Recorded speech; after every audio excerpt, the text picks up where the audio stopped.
Alhamdulillahirrabbilalamin buat jamaah yang baru bergabung. Hari ini kita sedang membahas tema yang sangat bagus sekali yaitu tampil menarik dalam hitungan detik. Alhamdulillah. Tadi di segmen sebelumnya guru-guru kita sudah membahas ya bagaimana tolak ukur menarik itu seperti apa.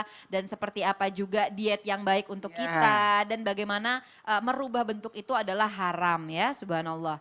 Ya ini berikutnya Ustadz Ahmad Khan, ini aku mau nanya lagi nih Ustadz. Ini salah satu cara nih biar kita kelihatan lebih menarik ya. Itu kan bisa dengan pakai behel juga nih Ustadz ya. Ya. Nah kan, nah cuman jadi gigi kita itu kelihatan jadi lebih rapi, menarik. Apalagi kan sekarang zaman-zaman anak milenial ini kan pakai behel tuh kayaknya malah biar kelihatan bagus. Padahal giginya gak kenapa-napa nih Ustadz, tapi pakai supaya lebih kelihatan menarik. Nah ini seperti apa sih hukumnya menggunakan behel di dalam sudut pandang Islam? Ya. Lalu apakah terdapat batasan tertentu di dalam menggunakan behel dalam sudut pandang Islam sendiri? Silakan Ustadz.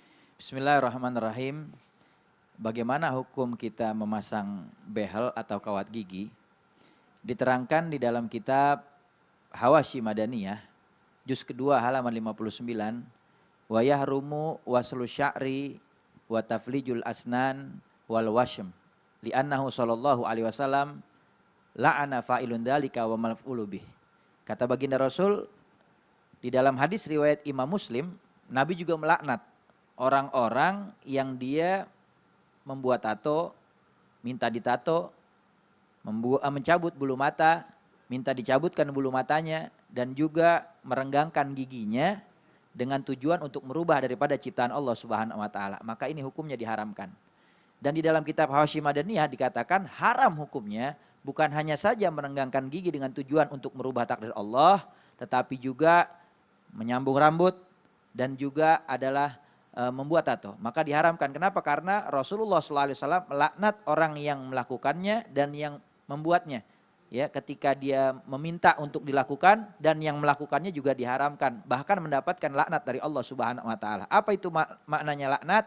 Dibuang jauh dari rahmatnya Allah Subhanahu wa taala. Maka hati-hati buat para lelaki atau wanita yang ingin melakukan hal-hal tersebut yang dilarang di dalam Islam, maka kalau bisa jangan kita kerjakan karena termasuk perbuatan yang mengundang daripada murkanya Allah Subhanahu wa taala. Cuman yang menariknya kalau kita lihat dari segi harfiah secara bahasa Arab ya, dalam kamus bahasa Arab makna taflijul asnan adalah merenggangkan gigi. Di zaman baginda Rasul Nabi Muhammad SAW merenggangkan gigi atau orang yang memiliki gigi renggang, ya maaf, orang yang memiliki gigi renggang, maka ini adalah standar gigi yang bagus menurut pandangan orang. Karena contoh baginda Rasul Nabi Muhammad SAW di dalam hadis riwayat Imam Darimi dikatakan bahwasanya karena Rasulullah SAW aflaja thaniyatain wa idza takallama ru'ya kanur yakhruju min thanayah. Rasulullah SAW itu beliau memiliki gigi yang renggang. Bahkan kalau Rasulullah berbicara, maka cahaya keluar dari balik gigi-giginya Rasulullah SAW. Jadi kalau di zaman Rasulullah, gigi yang renggang itu justru adalah sesuatu yang bagus dan menarik dipandang orang. Cuman kalau di zaman sekarang kita berbeda. Karena setiap zaman beda selera dan beda keinginan. Kalau di zaman sekarang, orang yang giginya renggang-renggang mungkin tampil tidak menarik dan terlihat tidak indah. Padahal di zaman baginda Rasul Nabi Muhammad SAW itu sesuatu yang bagus. Jadi kalau kita melihat arti taflijul asnan, maknanya lebih cocok bukan merenggangkan daripada gigi, tetapi memperindah gigi, merapikan gigi dengan tujuan merubah takdir Allah. Kalau tujuannya itu, maka jelas hukumnya diharamkan. Tetapi kalau seandainya tujuannya adalah berkaitan dengan hal pengobatan, contoh misalnya, ada orang yang giginya jarang-jarang. Berantakan. Berantakan ya. Enggak simetris. Berantakan dirapikan. Sekira-kiranya kalau bernapas jadi ngaop. Ya, terlalu banyak udara yang keluar dan masuk. Ya.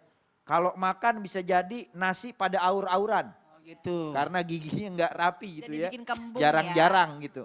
Atau mungkin juga bisa menyebabkan pencernaan terganggu karena pada saat mengolah makan dengan giginya tidak berlaku dengan baik gitu. Maka hukumnya boleh. Ya untuk untuk memperbaiki keadaan gigi yang memang mungkin cacat dari lahir. Dengan tujuan untuk apa? Untuk mungkin biar makannya lebih baik, pencernaannya lebih bagus. Dan juga untuk memperbaiki cacat diri boleh. Tapi kalau tujuannya untuk merubah takdir Allah, ini yang diharamkan di dalam Islam. Sebagaimana yang dipesankan oleh baginda Rasul Nabi Muhammad SAW. Jadi banyak bersyukur dengan nikmat yang Allah kasih. Subhanallah ya. Terima kasih banyak Ustadz Ahmad Khan. Ya ini berikutnya Ustadz Syam sebagai generasi milenial nih ya Ustadz Syam ya. Seumuran seumuran kita Ustadz ya. Masya Allah. Nah ini kebetulan ada tayangan yang lagi viral banget nih terutama di kalangan milenial. Nah aku pun juga ikutan nih coba aplikasi ini Ustadz. Ini dia berikut tayangannya silakan.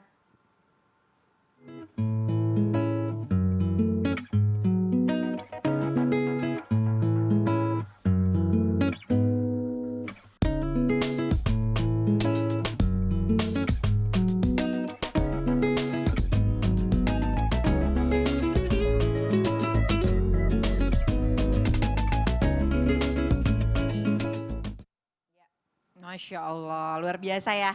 Teknologi sekarang benar-benar ya, muka benar-benar dibikin wah sempurna banget. Nah ini serba canggih dalam hitungan detik aja bisa berubah nih muka orang secara instan ya kan. Apalagi yang muda bisa tiba-tiba jadi dewasa, yang dewasa bisa tiba-tiba jadi awet muda ya kan. Masya Allah ini lewat aplikasi Oplas Challenge. Nah subhanallah.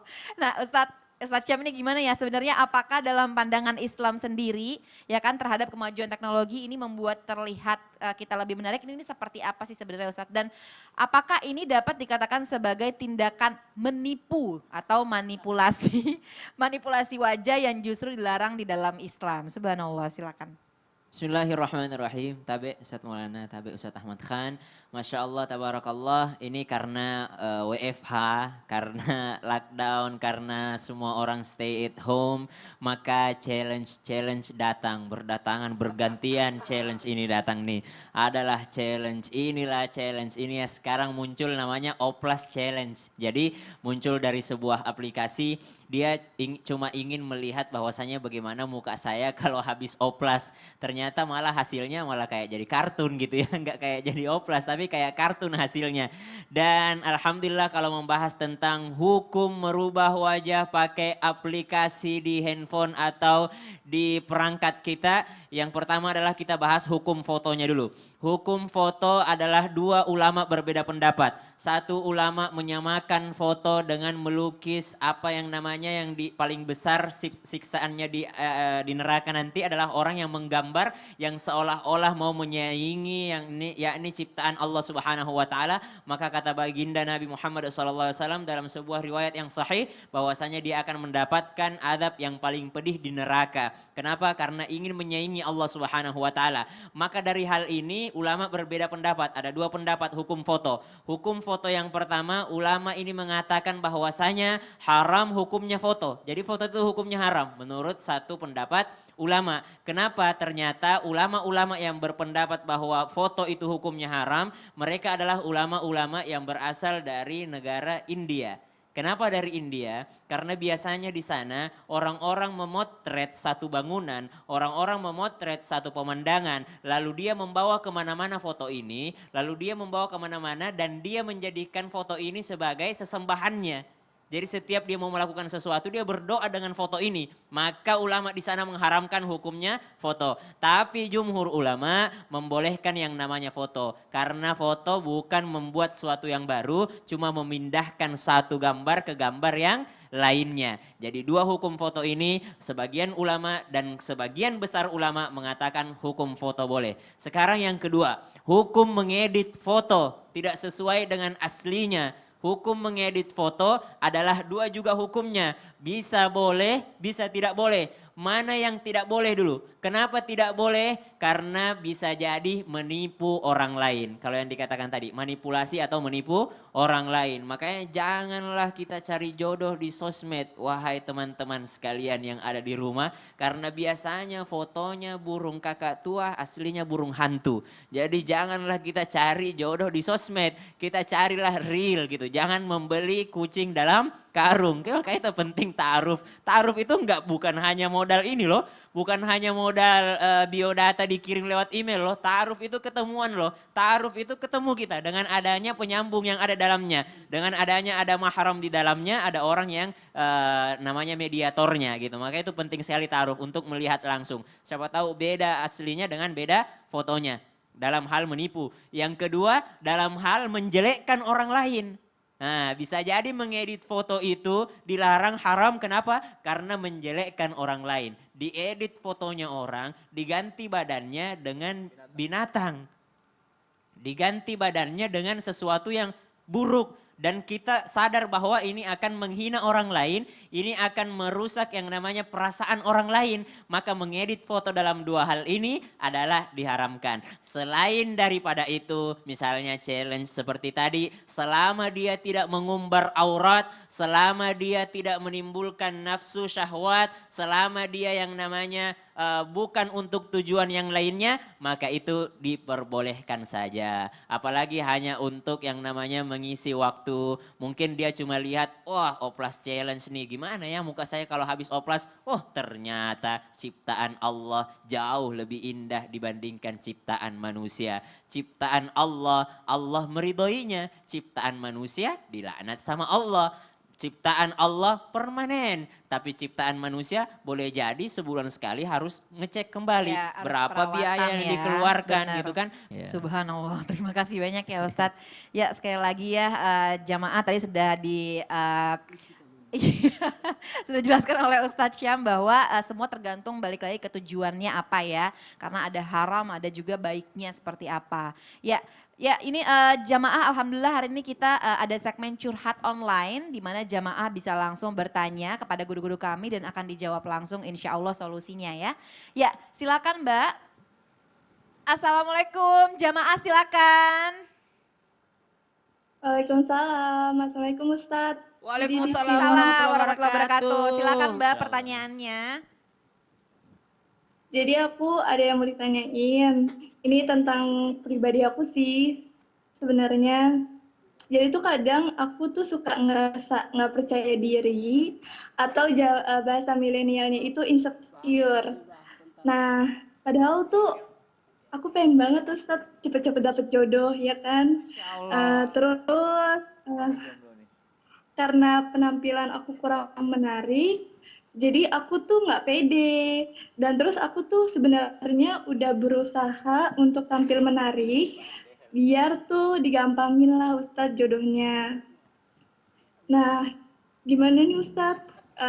Udah banyak lihat teman-teman, udah nikah, terus udah ada yang punya anak pula.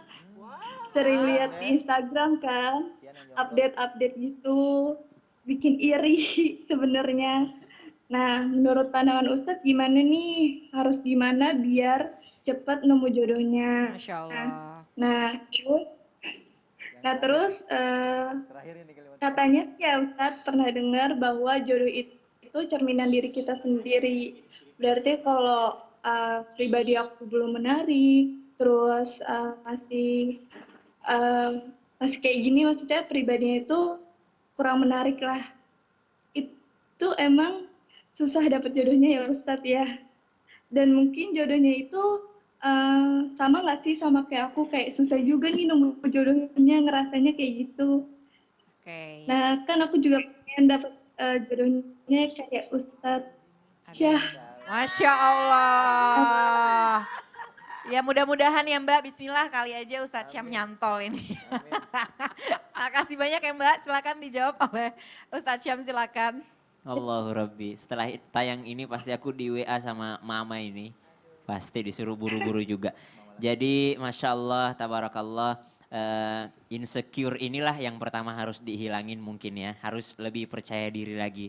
Percaya dirinya apa? Percaya dirinya bahwasanya Allah yang menciptakan saya, berarti Allah juga yang menciptakan imam saya. Allah yang telah menjadikan wajah saya seperti ini, penampilan saya seperti ini, maka Allah pasti akan juga menciptakan seorang laki-laki yang memandang wanita seperti ini menarik gitu. Jadi kan sering dikatakan bahwa cantik dan menarik itu kan relatif. Kalau tadi kata gurunda kami Ustadz Ahmad Khan, masing-masing beda seleranya. Mungkin ada Allah akan mengirimkan seseorang yang suka dengan mbak gitu. Mungkin ada orang yang dikirimkan oleh Allah Subhanahu wa taala yang memang tipenya mbaknya banget gitu. Jadi janganlah kita insecure. Dan hal kedua yang membuat kita insecure mungkin buat anak millennials ini karena kita selalu membandingkan diri dengan orang lain. Kami tadi baca penggalan ayatnya bahwa janganlah kamu iri dengan orang lain karena was'alullaha min fadli. Iri kepada orang lain, melihat nikmat orang lain atau melihat kenikmatan orang lain itu akan membuat kita lupa untuk meminta kepada Allah. Was'alullaha min fadli, mintalah segalanya kepada Allah. Artinya apa? Kau yakin bahwa Allah yang memberikan itu kepada mereka. Enak ya dari lahir udah cantik, enak ya dari lahir udah ganteng, enak ya dari lahir udah terkenal, enak ya dari lahir udah rafathar gitu ya hidupnya, udah mewah banget hidupnya. Jadi gampang banget gitu mereka mendapatkan sesuatu yang apa yang mereka inginkan. Kita selalu membandingkan itu sehingga kita jadi insecure gitu. Padahal maunya Allah, was'alullaha min fadli, minta sama Allah karena Allah yang memberikan pada mereka, maka Allah juga mampu memberikan itu kepadamu gitu loh. Jadi yakin dulu bahwa Allah yang menciptakan saya dan Allah tidak mungkin menciptakan saya untuk sendirian. Yakin ya Mbak ya, sama ini menceramahi diri sendiri sebenarnya. Ya Mbak, ini ada yang mau tanyain lagi nggak nih? Soalnya menurut aku kayaknya Mbak penampilannya nggak ada yang salah loh. Tadi aja Ustadz Syam sampai cakep kok gitu loh, Masya Allah. Iya, jadi makanya Syamnya tuh jawab yang di awal tuh bukan masalah penampilannya, tapi Syam jawabnya masalah insecure-nya itu loh. Benar. Jadi Ya, sebenarnya insecure. banyak-banyak bersyukur aja. Kata Bismillah ya nenek Mbak. saya insecure apa itu? Insecure itu kurang bersyukur. Kurang bersyukur. Bismillah mudah-mudahan dilancarkan, dimudahkan segala jodoh dan rizkinya ya Mbak ya. Amin. Siapa tahu berjodoh sama Amin, Ustadz makasih. Syam. Amin, amin ya Rabbal Alamin. Terima kasih Mbak. Ya, Masya Allah. Iya. Ya, dan insya Allah setelah ini kita akan ada segmen yang ditunggu-tunggu, yaitu Al-Quran Menjawab bersama dengan Ustadz Syam dan juga Ustadz Ahmad Khan. Dan insya Allah di segmen 4 kita akan ada ensiklopedia Islam, Masya Allah. Jamaah yang dirahmati Allah, jangan kemana-mana, tetap di Islam itu indah. Jamaah, Alhamdulillah.